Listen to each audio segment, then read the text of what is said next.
Bem-vindos a mais um episódio do nosso podcast, videocast, Histórias de Sucesso do Instituto JF. Hoje a gente está com um convidado muito, muito especial. Ele veio diretamente de BH, nas suas férias, para conversar com a gente. Matheus Badin. Tudo bem, Matheus? Tudo bem, e você, Thaís? Matheus não, né? Badin, né? Todo mundo conhece por Badin, é mais fácil, né? Badin, me conta uma coisa. Não, gente, eu vou contar pra vocês, na verdade. Eu acompanhei parte da jornada do Badin, onde ele era menor que eu. Hoje eu vi o Badin, eu tive que olhar pra cima. Então, assim, quando você acompanha essas histórias, assim, o crescimento deles é muito rápido, inclusive em altura, né? Sim. A escola faz a gente crescer e amadurecer muito rápido, né? Assim, acho que todas as vivências que a gente tem fazem com que a gente evolua um pouco e amadureça um pouco. Eu tive que amadurecer, que senão eu tinha que sair da escola, né? Eu ainda tive isso. Eu escutei falar dessa história. Então, vamos começar por essa história? Vamos. Como que foi seu começo aqui e sua transformação, assim? Por que você quase saiu da escola? Então, eu entrei, né, em 2014, na turma de 2014. Minha mãe é professora, então eu fiquei sabendo do processo seletivo por conta dela. E aí eu fiz o processo seletivo. Ela é professora de quinto ano, assim, de tititinho. E ela que, né, viu, porque ela é professora e os alunos dela também se inscreviam, então ela tentou me colocar e eu acabei passando. E sempre foi uma coisa de, filho, você quer? É isso que você quer? Nunca foi, você vai fazer. Sempre foi, você quer. Então, todas as decisões que foram tomadas a partir do momento que eu entrei foram minhas decisões. Foram decisões que eu quis fazer. Então, mas por que você quis? Porque eu acho que é uma escola que acho não, né? Eu tenho certeza que é uma escola que te dá um futuro, né? Que te dá um emprego, que te dá uma formação acadêmica, tanto de base quanto de matéria de administração e, enfim, todo o conteúdo acadêmico que a gente vai precisar colocar em prática, a gente acaba aprendendo na escola, né? Mas você já sabia disso quando você tinha 11 anos? Não sabia, tanto que a escola só tinha 3 matérias de administração, né? Mas era uma escola período integral e, assim, antes, quando eu entrei na escola ainda, era anunciado que ia ser metade do período matérias e a outra metade era esporte, era música. E quando a gente entrou, mudou tudo. E assim, mudou pra melhor, né? Acabou mudando pra mais ensinamentos. E no 6º ano a gente tinha 3 matérias, no 7º já passou a ter 5, depois já 20 e 30. Então, foi aumentando, né? E aqui na escola não é só ser inteligente que basta, né? Então, a gente estuda, a gente se dedica, mas não é só isso. Tem uma avaliação que é aplicada na empresa, que é a AVV, né? Avaliação de valores, que agora mudou.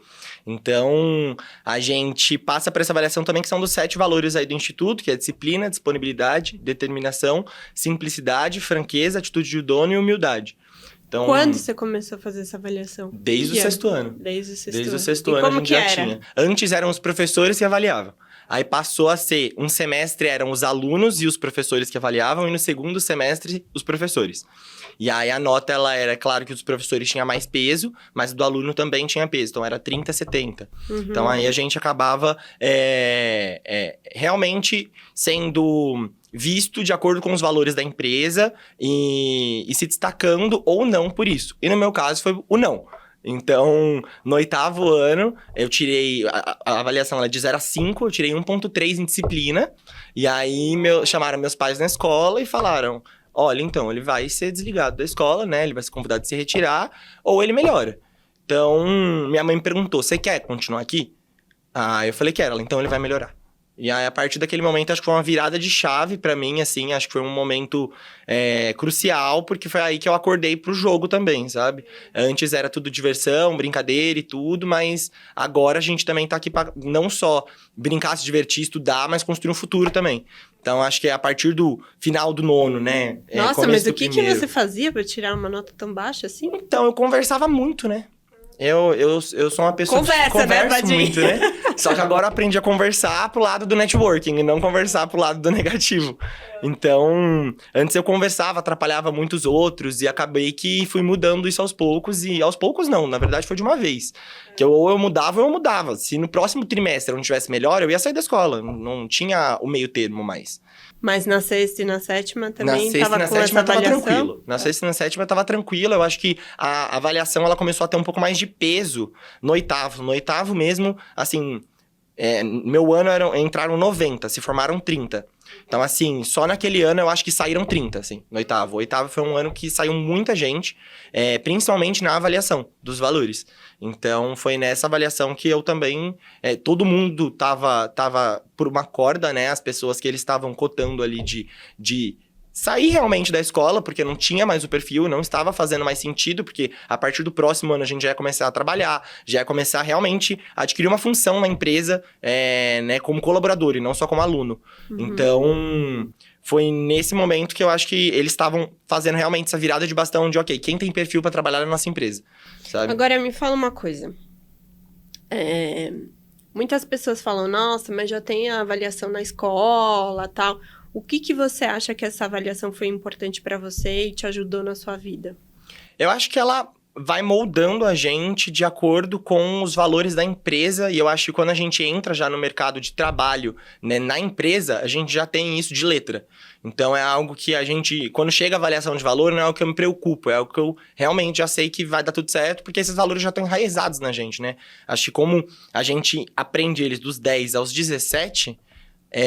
né, que é quando a gente se forma, 10 aos 18, enfim, eu acho que isso é a idade de amadurecimento, de que você está se descobrindo de quem você é, e eu acho que esses valores, né, estando ali, enquanto a gente está estudando na escola, e nesse período, eu acho que é o período que você vai englobando também os seus valores, e aí eu acho que, é claro que junta, né, não tem como não juntar, eu acho que os valores da empresa, né, para as pessoas que não concordam com eles, a maioria acabou saindo.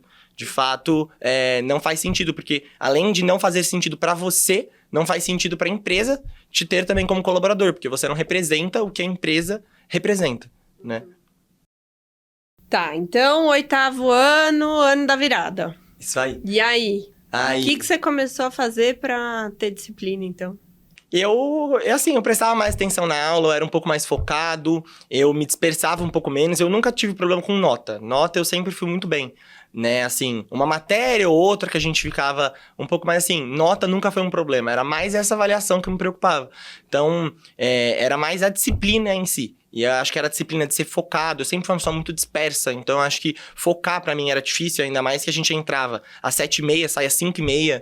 Então, aí é uma jornada de 10 horas de estudo, então uma hora você acaba dispersando. Eu acho que eu liguei essa chavinha de tentar focar e pegar esses aprendizados pro meu profissional, não só pro meu pessoal. E aí no ensino médio a gente começou a trabalhar e esses conceitos começaram a ser aplicados ainda mais forte.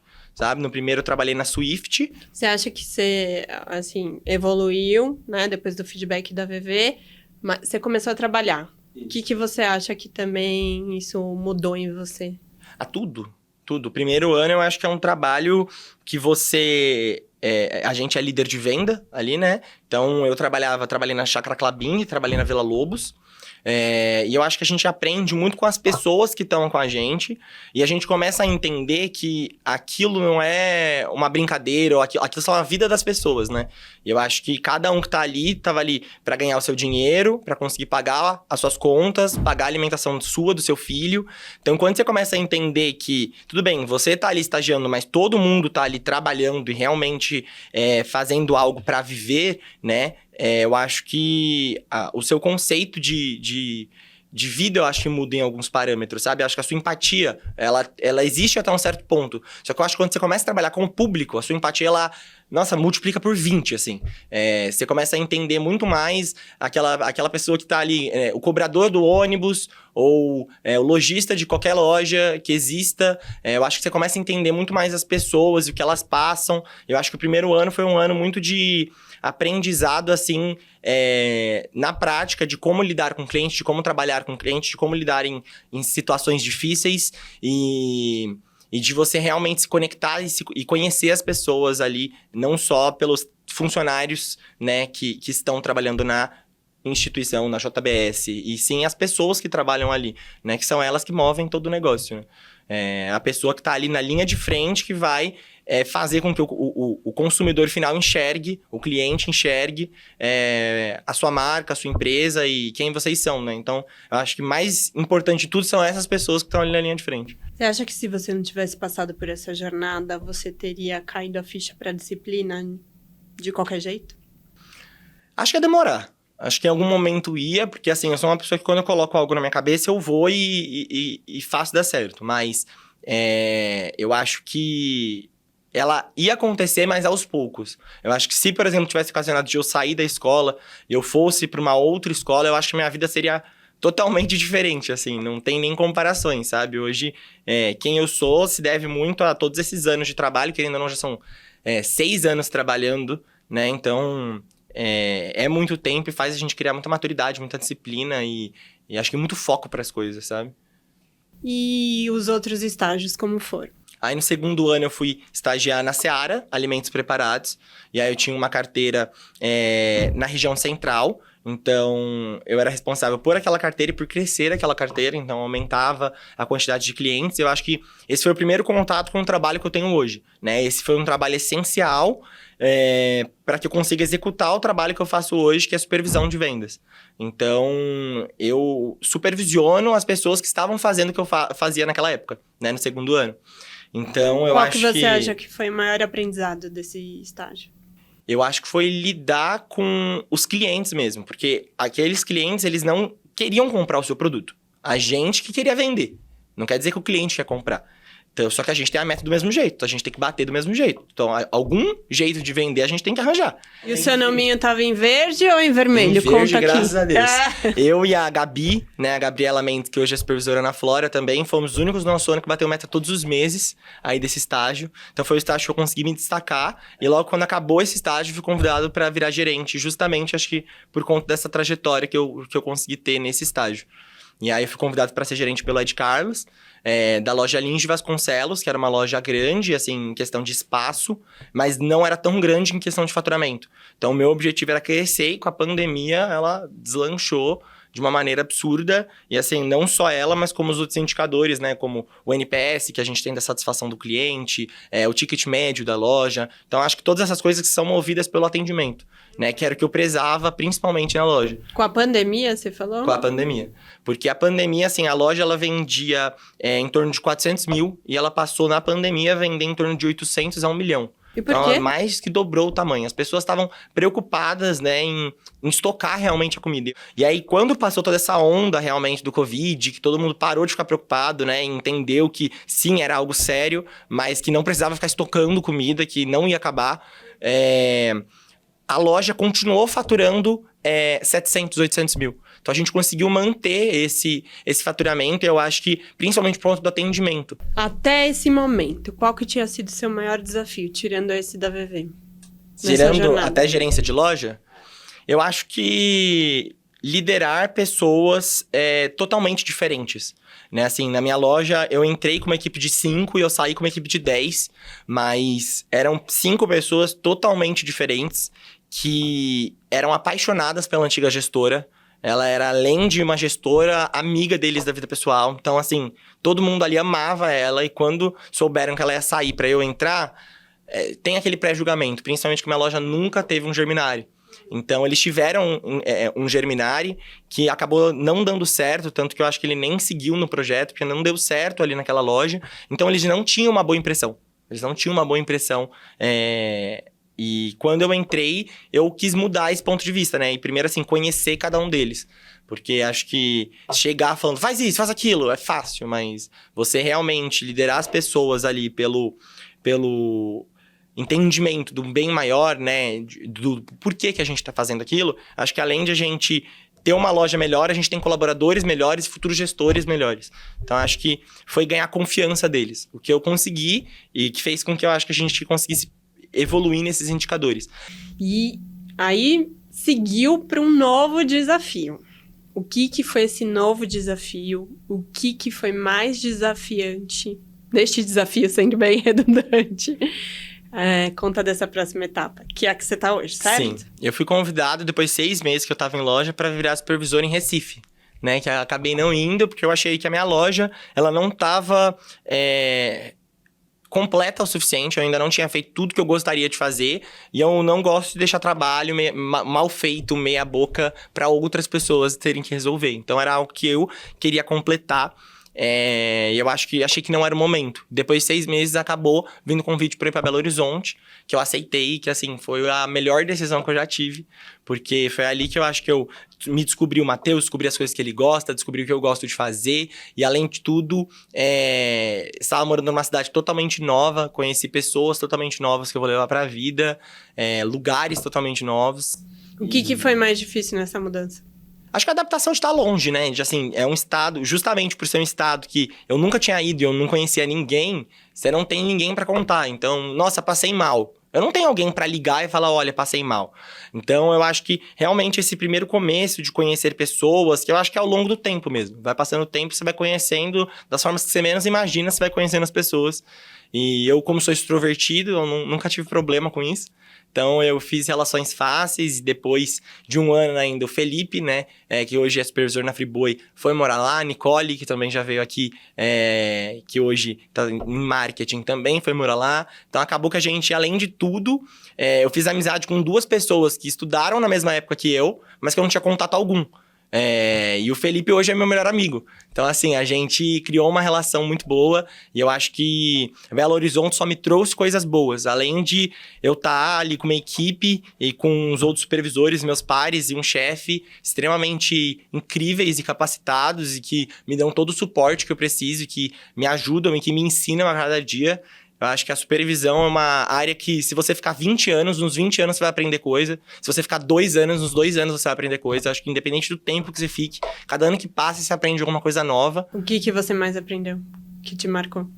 Eu acho que o controle de algumas coisas, como, por exemplo, verba. É algo que, às vezes, quando a gente atende um pequeno varejo, é algo pequeno. Mas quando você vai atender uma grande conta, um AS, né, um HS, mercados ali como Sonda, enfim, você acaba vendo que a verba é extremamente importante. Eu ainda não tive oportunidade de atuar no HS, no AS sim, mas o controle da verba ele tem que ser muito efetivo, porque se você passar, não tem o que fazer.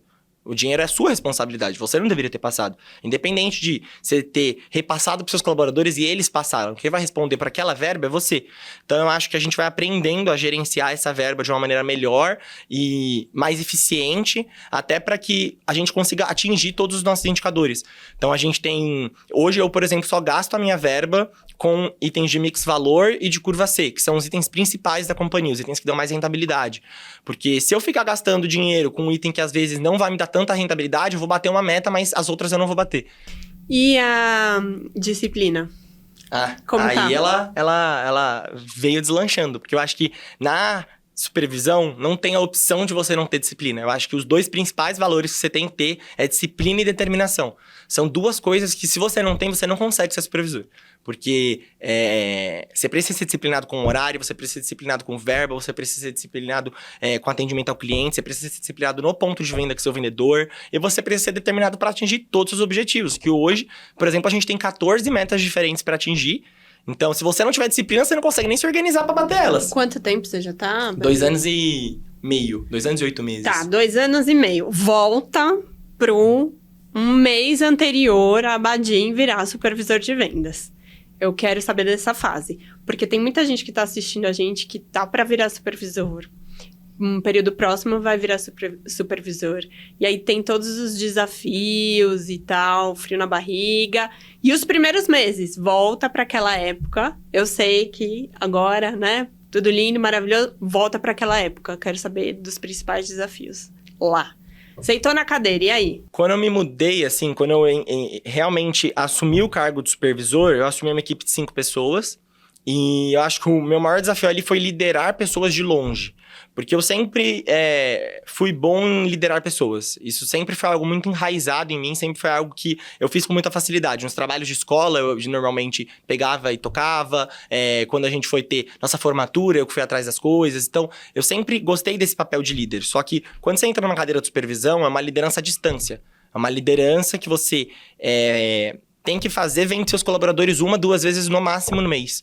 Porque você tem vários colaboradores para você visitar aí em rota, e normalmente eles não ficam na capital. No meu caso, quando eu entrei, eles ficavam na capital, mas hoje, por exemplo, os meus 7 vendedores é um em cada em cidade diferente, que eu acabo tendo que viajar para trabalhar, né? Para ir visitar esses clientes e visitar os vendedores. Então, eu acho que a maior dificuldade mesmo é essa, porque se o seu colaborador quiser simplesmente não ir na rota hoje, ele vai. Ele não vai, né, na verdade. E aí, você só vai ficar sabendo isso muitas vezes depois, ou quando você vê que o resultado dele não foi o esperado.